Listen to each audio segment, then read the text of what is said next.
is with time. It came back to me just this morning as I was getting ready to come over. I had planned to come early, and I'm down in my office basement, and I look at the clock and I go, oh man, okay. And I'm in a tizzy. Tizzy, that's the thing that I get into occasionally. And I'm rushing over here, and I still got here 15 minutes sooner than I usually get here.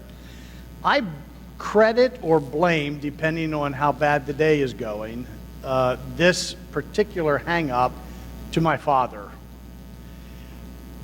He was a man who thought you were on time if you were 10 to 7 minutes early. If you were 6 to 3 minutes early, that was okay, but you could certainly do better. And to be honest, I have no idea what would happen if you were a minute late, because that just never happened in my family.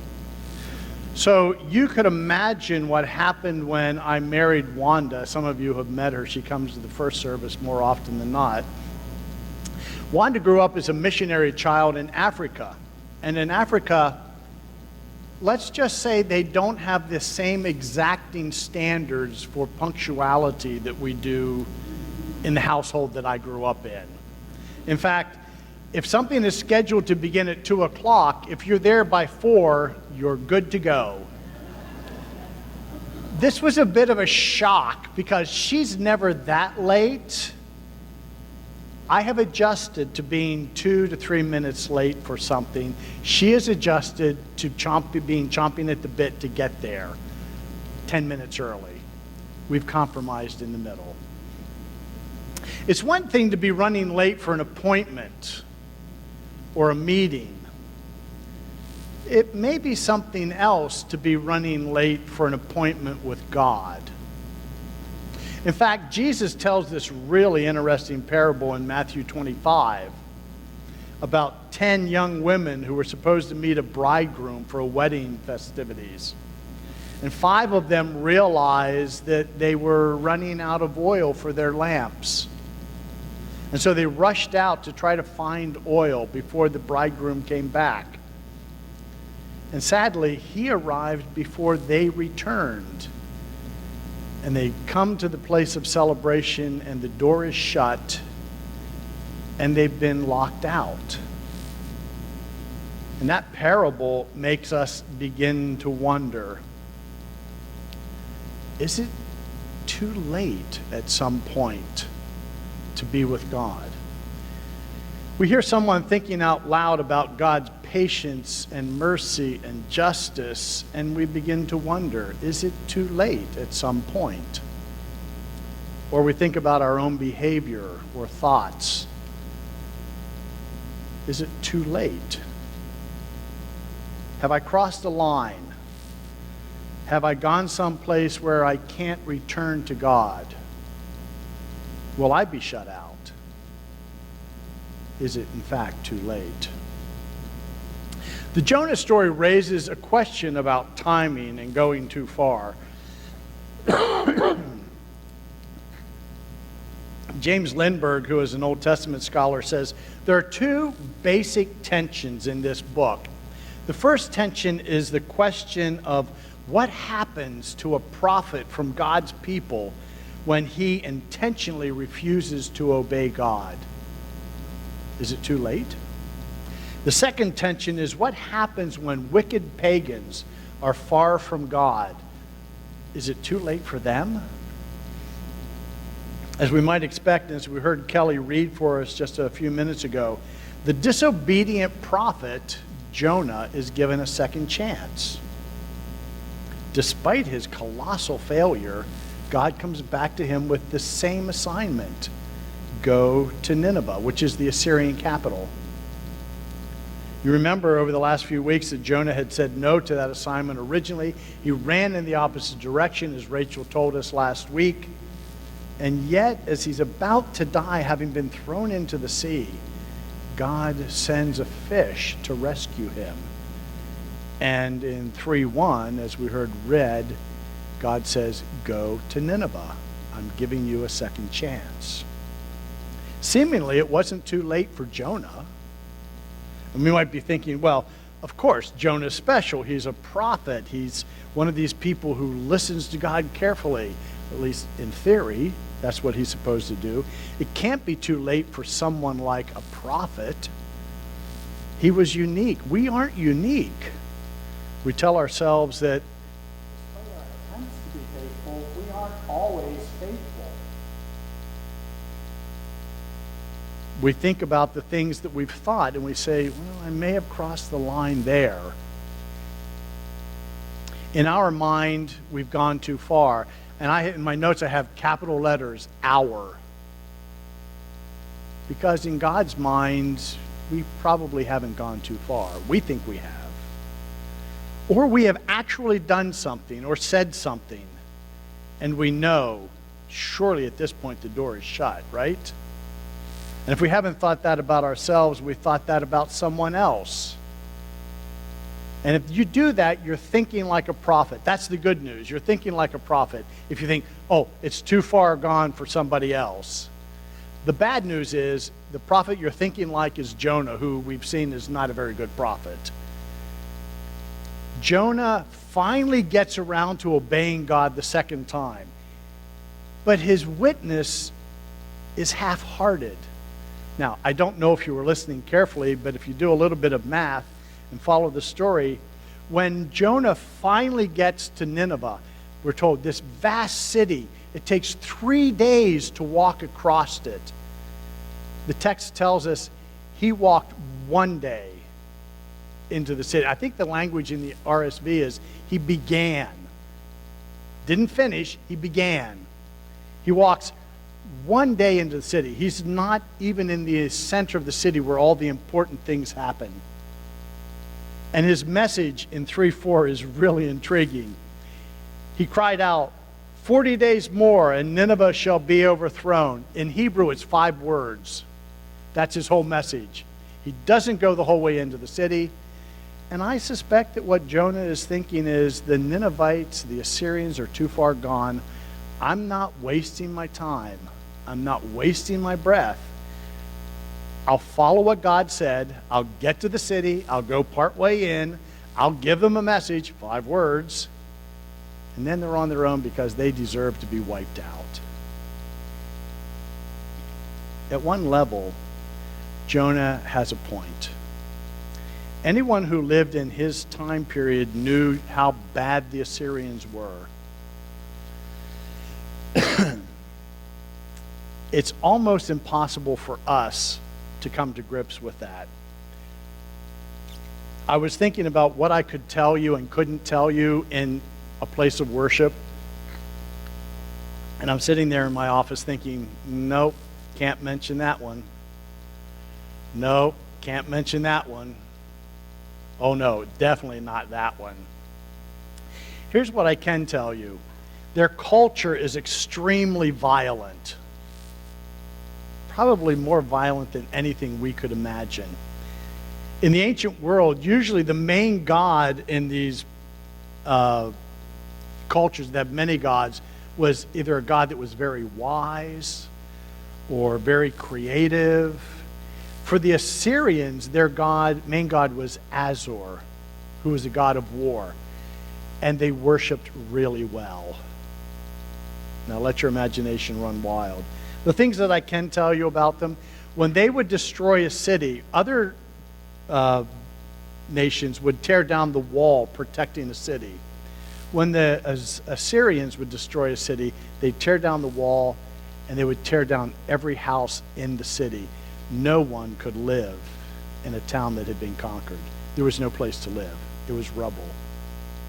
They would deport vast numbers of people and bring them into slavery in Assyria to the point where they effectively wiped out entire cultures. They were involved in genocide. The only way I could even begin to try to explain this to you, and this is, most of us will understand this because we lived through it in a way. In 2011, I had a childhood dream come true. I had been looking through a National Geographic magazine, and I found a story on Angkor Wat in Cambodia. these incredible buildings, stone buildings. It covers something like 25 square miles or more. And I said to myself, someday I'm going there. And in 2011, I did. The city closest to Angkor is Siem Reap. And I had to go from my hotel to the bank. It was about 3 or 4 blocks away, and it's a very busy city. There are hundreds, maybe thousands of people on the street. And I walked about 2 blocks to the bank, and I stopped, and I looked around, and it hit me. I was the oldest person there. I was in my 50s. There was no one my age. There were certainly no elderly people there. And then I remembered, in 1975, a person named Pol Pot, some of you will recognize that name, came to power, and he led the Khmer Rouge. And between 1975 and 1979, Pol Pot and the Khmer Rouge were responsible for the murder of somewhere between 2 and 2.5 million Cambodians. Out of a population of 6 million, they wiped out 1/3 of their own people in my lifetime. And I literally stood on that street corner overwhelmed by the fact that there was that much evil in the world, that I saw the end result of it. The Assyrians were worse than that.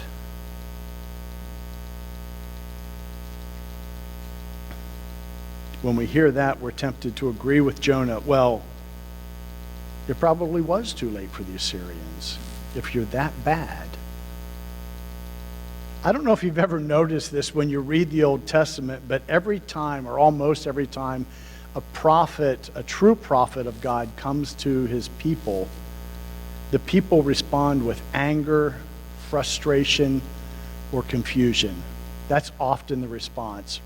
And that happens in Jonah's situation. Only Jonah's the one who's angry, frustrated, and confused. Despite his minimal efforts, despite how terrible the Assyrians were and what they deserved according to him, God doesn't believe it's too late for them. Jonah 3, 5 through 9 tells us the Assyrians listened to Jonah's message. They repented of their evil and their violence. And even worse, in Jonah's opinion, we read this at the very end of the passage. When God saw what they did, how they turned from their evil ways, God changed his mind about the calamity that he said he would bring upon them, and he did not do it. We read that and we say, what happened? Seriously, what happened? Simply put, the book of Jonah is telling us it's never too late to turn to God. If God will forgive the Assyrians, anybody can be forgiven.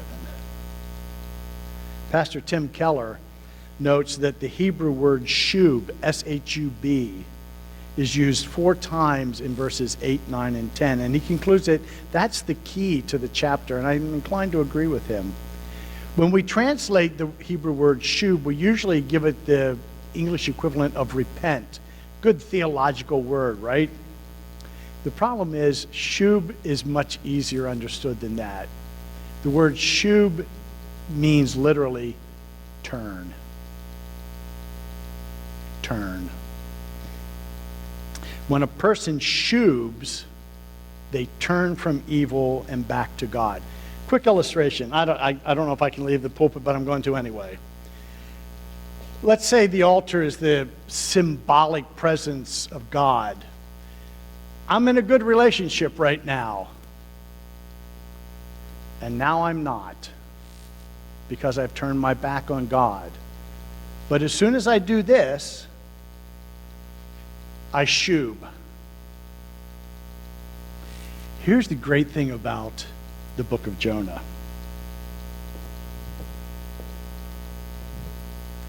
I'm in trouble. No, I'm not. there or here, or if I shub,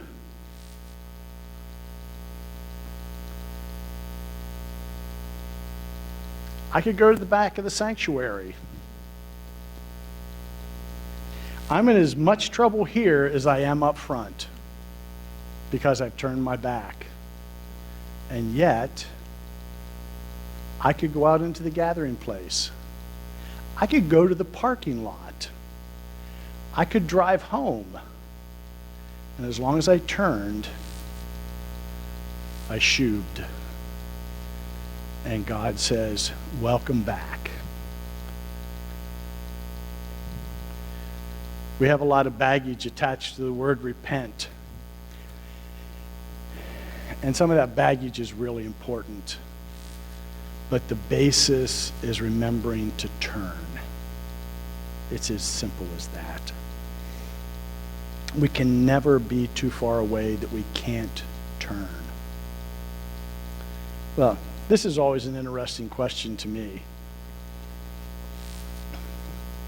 What are people in suburban and rural South Central Pennsylvania in 2019 supposed to do with an incredibly complex, culturally distant, and ancient book? We think this book is maybe 2,500 years old. We don't have many religious prophets in our midst. At least we don't run into them very often, right? And I guarantee you that nobody here is as bad as the Assyrians. Parents may wonder about that on a really bad day, but nobody is as bad as the Assyrians. What are we supposed to do with Jonah? At some level, I think Jonah is a cautionary tale. It's much more than that, but it's at least a cautionary tale. 3 important things to remember, and I'm going to develop them in a little bit. Number 1, according to Jonah, it is very much possible for even religious people to misunderstand God. Number 2, anyone, no matter how far they are away from God, can turn from evil and back to God. And number 3, the central figure in our lives is not me or you. The central figure is God. Number 1, according to the author of Jonah, being a member of the people of God is no guarantee that you will automatically follow or understand or even agree with God. We've seen that over the last 2 weeks. The book leads us to believe that it is possible for the faithful to be unfaithful. And it isn't only for the rank and file like you and me. After all, Jonah is a prophet. Jonah should have known better. Jonah was supposed to have a direct line to God. He, of all people, should have understood, and yet he doesn't. He refuses to accept God's goals and desires. He refuses to think the way God thinks. He allows his own biases and bigotry against the Assyrians to derail his relationship with God and the fulfillment of God's purposes. Second, that's the bad news. Here's the good news. It's never too late to turn. The key to the whole book. And that's true for disobedient insiders like Jonah, and true for terrible, terrible people, outsiders like the Assyrians. See, Jonah thought he could run away from God, and yet God followed him and brought him back. The Assyrians thought they could ignore the God of Israel and do what they want, and yet God sends a messenger to them and enables them to repent and change. God acts compassionately toward anyone who wants to turn their back and walk away. God doesn't say, oh, you're right, too late, door shut, bridges are burnt, you're in trouble now. God stands at a distance and says, come home. Sometimes, like in Jonah's case, God pursues us and won't give up until we do come home. It wasn't too late for the unfaithful prophet. It wasn't too late for the Assyrians. And here's the final point. The reason it's never too late has nothing to do with you or me, how far we walk away, how many times we turn our back. What is important is God. Jonah, that feeble witness, thought he could prevent what God wanted to do. He couldn't. God wanted the message sent to the Assyrians. God wanted the Assyrians to hear, and they did. God uses a grumpy, semi-disobedient prophet to turn the hearts of the Assyrians. And the Assyrians, on the other hand, probably have no idea who this God is. They certainly don't agree with many of the things that God thinks are important. And yet when God sends a message to them to repent, they seemingly think they have no alternative but to repent and turn. And they do. The reason it's not too late for any of us is because of the God who is constantly calling us back. The God who is merciful and compassionate, loving, gracious, and just. That God is always saying, it's never too late. In our denomination, one of the absolute favorite hymns is hymn number 363. John Wesley, famous hymn, "And Can It Be?" If you want to hear Brethren in Christ people get excited about singing a hymn, this is the one to sing. I don't even have to turn to our hymn book. It's 119. I know this. As we're singing this, look at the words and realize that this is our story as well. Hymn number 363.